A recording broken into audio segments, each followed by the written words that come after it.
Buat teman-teman, para pencinta karya Franz Kafka, saya ingin membuat sebuah ringkasan ya atau semacam review tentang salah satu cerpen Kafka yang berjudul Sebuah Berita untuk Sebuah Akademi. Dalam bahasa Jermannya Ein Bericht für eine Akademie.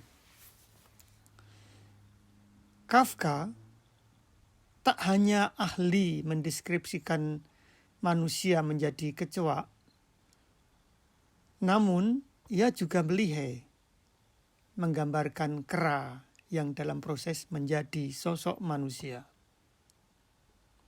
Kisah itu bisa ditemui pada cerita pendeknya yang berjudul Sebuah Berita untuk Sebuah Akademi. Ya, yang saya bacakan ini, tokoh aku berpidato di depan para guru besar di sebuah akademi atau sebuah universitas ya, tentang temuan dirinya yang sebenarnya berasal dari seekor kera dari negeri Golden Coast di Afrika. Ia termasuk kera jenis simpanse dari keluarga gorila ya, namun lebih kecil. Kalau di Indonesia ya kira-kira setara dengan orangutan. Simpanse ini ditembak oleh tim ekspedisi dari perusahaan Hagenbeck. Ia bersama binatang lain dari Afrika itu diangkut dengan kapal barang dan mendarat di pelabuhan Hamburg, Jerman. Sejak itu, si tokoh kera itu perlahan-lahan diberi guru untuk dididik menjadi manusia. Di sini terlihat betapa Kafka sangat pintar mengamati perubahan karakter kedua makhluk itu. Jika pada metamorfosis, Gregor Samsa lebih suka makan makanan basi ketimbang makanan yang segar, tidak pula suka berjalan tegak seperti manusia, melainkan berjalan menggantung atau merangkak, ya karena ia sudah tak menjadi manusia lagi. Di cerpen ini, sebaliknya, tokoh aku si kera ini sudah belajar menjadi manusia. Misalnya, sudah bisa belajar saling meludahi wajah manusia. Ini pelajaran pertama.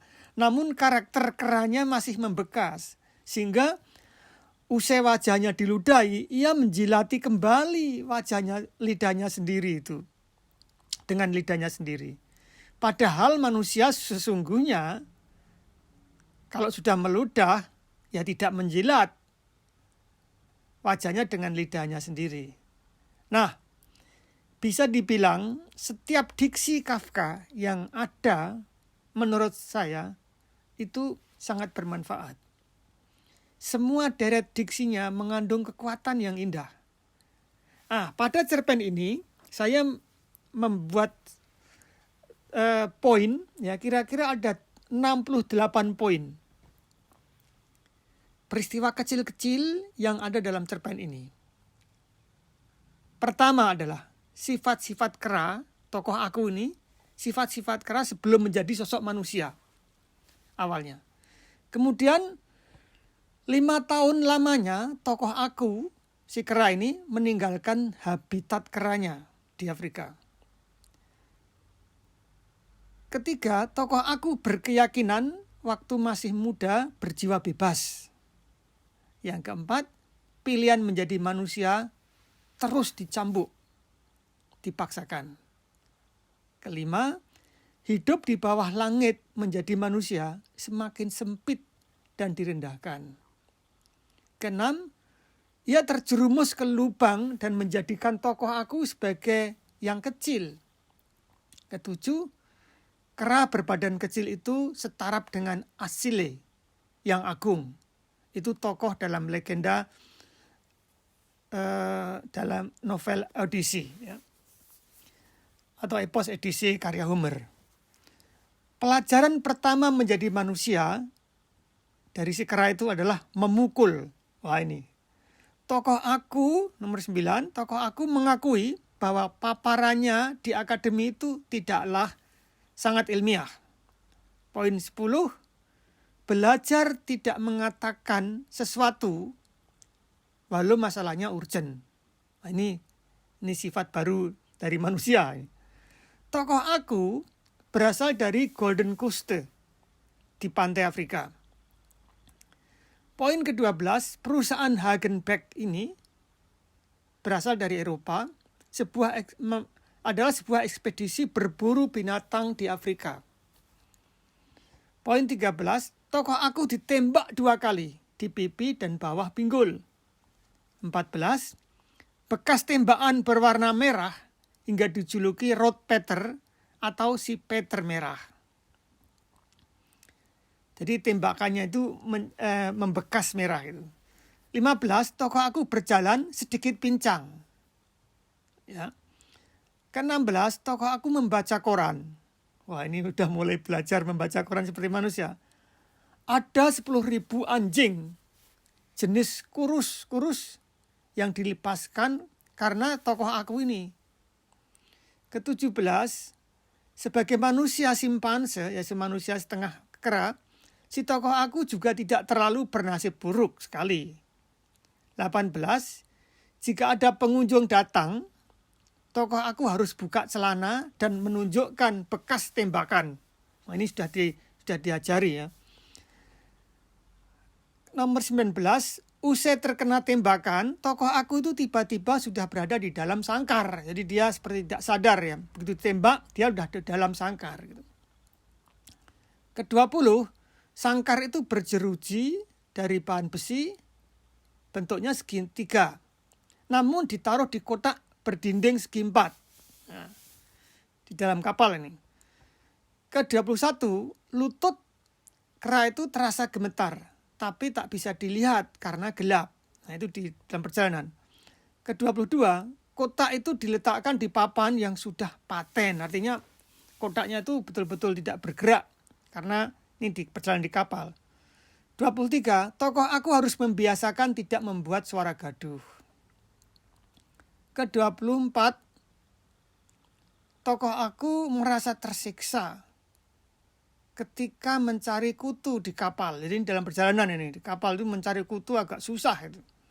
Ke-25, tokoh aku mulai belajar kata-kata manusia dan melupakan bahasa kera. Wah, ini perubahan dari bahasa manusia, dari bahasa binatang ke bahasa manusia. Ke-26, sebenarnya tokoh aku ini ingin mencari jalan keluar, namun semakin tak ditemukan. Nah, si kera ini, atau tokoh aku ini, dalam kotak itu milik perusahaan Hagenbeck. Jadi sudah itu di miliknya ekspedisi Hagenbeck ini. Kera itu disebutkan di sini biasa berpikir dengan perut. Waduh. Dari mana nih Kafka menemukan ide ini? Kemudian nomor 29, tokoh aku ini memakai bahasa manusia yang biasa mereka pakai. Nah, ini udah mulai mencoba dia. Sebagai kera, ia mungkin bisa berkenalan dengan manusia umumnya. 31, menjadi manusia ternyata perlu ketenangan batin yang mendalam. Nomor 32, orang-orang di kapal itu memperlakukan tokoh aku dengan baik dan mereka sering tersenyum. Mungkin dianggap lucu ya. Nomor 33, sebagai kera selalu punya kemungkinan melarikan diri, itu ya pastilah. Nomor 34, dengan gigi manusia yang sekarang ia harus berhati-hati cara menggigit kacang. Jadi giginya ini entah bagaimana dimodifikasi atau gimana, itu hati-hati khususnya menggigit kacang. Nomor 35, tokoh aku kalau seandainya mau pun dia bisa meloncat itu ke laut gitu. Nomor 37, tokoh aku memperhatikan bahwa wajah manusia itu sepertinya mirip semua. Jadi seperti manusia, kita sebagai manusia melihat kera itu kan juga kera itu seperti mirip semua. Nah, ini terbalik. Kera itu melihat manusia itu wajahnya kok sama semua. Jadi Kafka membalik-balikkan logika seperti ini. Kemudian nomor 38, tokoh aku lebih suka mengamati daripada memikirkan masa depannya. Ini lucu juga ya. Jadi tapi ya masuk akal ya. Jadi tokoh aku kera ini sebagai manusia baru ini, dia lebih suka mengamati di lingkungannya daripada memikirkan masa depannya. Aduh. Terus nomor 39, pelajaran hari pertama, nah itu tokoh aku ini, yaitu saling meludahi wajah lawan. Nah, jadi ada kera dan kera, sama kera dia meludahi. Cuma ia masih punya sifat menjilat ludah di wajahnya sendiri. Seperti tadi di awal-awal sudah saya ceritakan bahwa kebiasaan kera itu menjilati dengan lidahnya, wajahnya sendiri dengan lidahnya. Nah, ketika dia belajar meludah orang lain atau meludahi meludah ke lawannya, dia menjilati lagi gitu. Nomor 40, ia belajar merokok dengan pipa cerutu. Wah, ini di tema yang rawan ini. Ini disuruh merokok ini. Jadi keranya ini belajar merokok dan tidak tanggung-tanggung, ini cerutu. Cerutu Kuba mungkin ini. Nomor 41, ia mulai belajar bagaimana minum alkohol dan mengangkat botol. Ini memang karena dibawa ke Eropa sehingga akan dididik dengan adat Eropa ini. Dia mulai belajar bagaimana minum alkohol dan mengangkat botol. Waduh, ini logikanya betul-betul tidak ada batasnya. 42, ia berusaha keras mengikuti proses menjadi manusia. Jadi kera ini, tokoh aku ini betul-betul serius untuk menjadi manusia. Nomor 43, ia dan teman-temannya berusaha meninggalkan sifat-sifat alami dunia kera. Jadi dia dan teman-teman kera lainnya ini sudah mulai bersepakat untuk meninggalkan sifat-sifat dunia kera. Wah, ini. Nomor 44, ia menghormat gurunya. Ini ada gurunya. Karena gurunya tidak marah. Jadi gurunya ada, gurunya ini manusia. 45, ia bisa bermain gramapun di sebuah pesta. Jadi udah mulai diajari nih. Jadi kera ini kalau kita lihat mungkin seperti di sirkus-sirkus atau di ketek ogleng kalau di Jawa itu ya. Jadi yang seperti di novelnya Eka O itu kan ya. Jadi kera bisa dibawa kemana-mana untuk atraksi di gang-gang gitu. Terus ia bisa bermain gramapun di sebuah pesta. Wah, ini sudah mulai menjurus ke skill ya. Terus ke-46, ucapan pertama yang praktis harus dihafal oleh kera itu adalah halo. Ini halo ini kan sebuah sapaan internasional ya. Dia harus belajar mengatakan halo. Nomor 47, ia mulai lupa mengelus-elus perutnya. Nah, jadi mungkin Kafka mengamati ya bahwa kera itu sering mengelus-elus perutnya, tapi dia ini deskripsikan bahwa kera itu sudah lupa mulai mengelus-elus perutnya. 48, suaranya sempat ditolak setelah berbulan-bulan disesuaikan. Artinya suaranya masih belum tepat gitu. Ke-49, ucapan itu bunyinya seperti sebuah ciuman. Jadi ucapan manusia itu seperti kecupan manusia itu. Jadi masih belum bisa klarifikasikan. Nomor 50, kapal barang itu mendarat di pelabuhan Hamburg, Jerman. Jadi tadi masih dalam perjalanan sudah diajari itu. Dalam cerita ini kapal yang membawa kapal barang itu membawa dari Golden Coast di Afrika menuju Hamburg itu dia sudah diajari di situ. Jadi kapal barang itu mendarat di pelabuhan Hamburg, Jerman. Ya.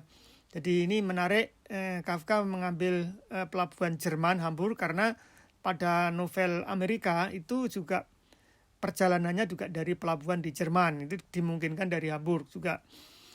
Kemudian nomor 51, ada dua kemungkinan.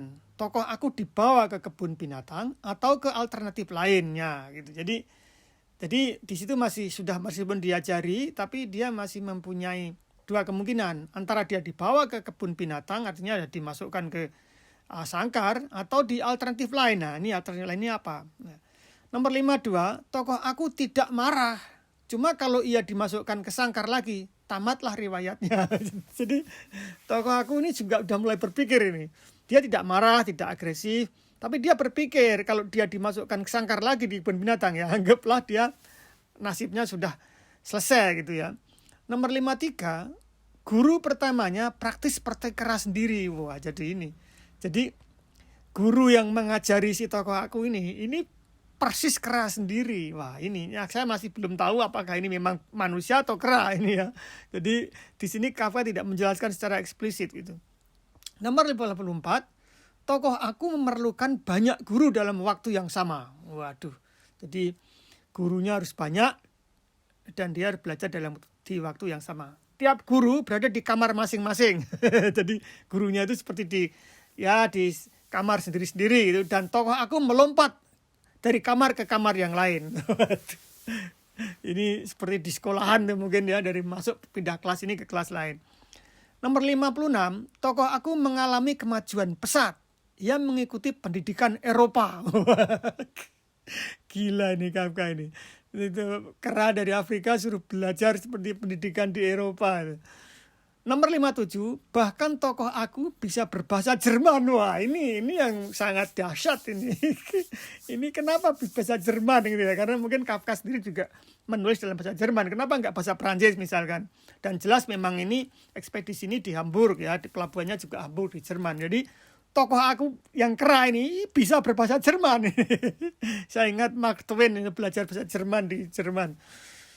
Kemudian nomor 58, kemajuannya antara lain selalu menaruh tangan di saku celana. Nah, jadi tadi Kafka menggambarkan bahwa kedua tangannya itu sudah lupa mengelus-ngelus perutnya seperti tabiat kera pada umumnya, tapi sekarang dia sudah berubah posisi duduk posisi duduk di kursi dan separuh menengok keluar jendela. Jadi dia posisinya duduk juga di kursi dan kepalanya menengok ke jendela sambil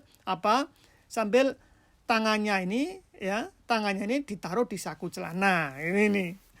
Kemudian nomor 59, membawa botol anggur ke meja. Jadi kera ini udah ada kemajuan, dia bisa membawa botol anggur ya, wine itu ya, minuman keras ke meja. Terus nomor 61, jika datang tamu, si tokoh aku menyambutnya sementara majikannya berada di ruang tamu. Nah, ini sekarang udah ada di rumah kira-kira ya. Jadi kalau ada tamu datang ya, si tokoh aku si kera ini tadi dia welcome, menyelamati, begrüßen gitu ya, memberi selamat. Sementara majikannya sudah berada di ruang tamu. Jadi kira-kira dia di depan lah seperti pegawai resepsionis gitu ya kira-kira. Kemudian nomor 62, ia panggil majikannya dan majikan datang dan mendengarkan apa yang si kera katakan. Nah, setelah itu ada tamu, dia memanggil majikannya dan majikannya datang dan dia mendengarkan apa yang si kera katakan. Jadi majikannya ini mendengarkan perkataan kera. Nomor 63, tiap malam ada pertunjukan dan tokoh aku sudah tak ada kemajuan lagi. Jadi tiap malam itu selalu ada pertunjukan, ya pertunjukan kera itu tadi dan tokoh aku sudah tak ada kemajuan lagi karena dia sudah mempunyai kelebihan-kelebihan yang maksimal gitu. Nomor 64, tokoh aku pulang malam terlambat karena menghadiri berbagai pertemuan ilmiah. Wah ini betul-betul yang merusak logika atau mengobrak-ngabrik logika normal gitu ya. Tokoh aku ini pulangnya malam karena udah larut malam terlambat karena apa? Dia sering menghadiri berbagai pertemuan ilmiah. Kemudian nomor 56, tokoh aku merasa nikmat setelah melewati fase kera. Jadi tokoh aku ini sudah dianggap lulus lah gitu ya. Ujian sebagai manusia sudah anggap lulus dan dia merasa nikmat ya. Nikmat karena melewati fase keranya itu sudah selesai gitu. Nomor 66, secara umum tokoh aku sudah mencapai puncaknya seperti yang ia inginkan. Jadi memang tokoh aku mempunyai keinginan yang besar, ingin menjadi manusia gitu, ingin mempelajari sifat-sifat manusia dan meninggalkan sifat kebinatangannya. Nomor 67, tokoh aku tak mau mendefinisikan manusia. Dia tidak ingin mendefinisikan manusia itu apa gitu, tapi hanya mensosialisasikan tentang manusia. Jadi dia menghindari untuk menjelaskan manusia itu sebetulnya seperti apa gitu. Sulit dia tidak tertarik, tapi dia ingin mensosialisasikan tentang manusia. Jadi artinya manusia itu seperti ini, jadi mensosialisasikan atau memberitakan aja. Kan 68 ini yang terakhir, begitulah para guru besar di akademi. Inilah sebuah berita. Jadi sebetulnya ini adalah pidato ya, pidato dari si kera itu ya di depan forum guru besar di sebuah akademi, ya. Kira-kira seperti itu pemahamanku tentang cerpen Kafka yang sangat mengoyak akal sehat, ya, karena judulnya sebuah berita untuk sebuah akademi, isinya kera bicara di depan guru besar. Itu dulu, terima kasih, semoga bisa menikmati.